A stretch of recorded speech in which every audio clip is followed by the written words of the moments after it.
Good morning বন্ধুরা, কেমন আছো সবাই? আমার নিউ ব্লগে দেখো, আমি সকালবেলা মর্নিং ওয়াক করতে বেরিয়েছিলাম। তারপরে হাতে একটা ব্যাগ নিয়ে নিয়েছি। যেন ব্যাগটা কী করার জন্য আর নিয়ে যাচ্ছি একটু পরে দেখো, চলো তাহলে দেখো। আর একটা ভয়ানক জায়গায় এসেছি। দেখো, একটা বাঁশের উপর দিয়ে হেঁটে হেঁটে যেতে হবে। কি ভয় লাগছে! এতটাই ভয় লাগছে, কোনোদিনও এরকমভাবে যায়নি। কিন্তু কোথায় যাচ্ছি তোমরা দেখো বন্ধুরা।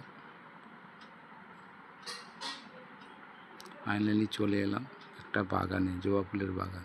দিদিদের জবা ফুলের বাগান, ওখানে কত সবজি লাগিয়েছে। আজকে বাইরে চলে যাব, তাই সবজি আনতে গেছিলাম। এখনও দেখো আম গাছে মুকুল হয়েছে। লঙ্কা তুললাম, তারপরে দেখো করলা, লঙ্কা, গাঁদা ফুলের বাগান। চাষ লঙ্কাগুলো এত প্রচুর ঝাল। দিদি বললো নিয়ে যা বাইরে যাব বরবটি গুলো দেখো। আর ভালো লাগলে লাইক কমেন্ট শেয়ার করো, সাবস্ক্রাইব করে বেলকনটা দাবিয়ে পাশে থেকো বন্ধুরা। এইভাবে সাপোর্ট করো।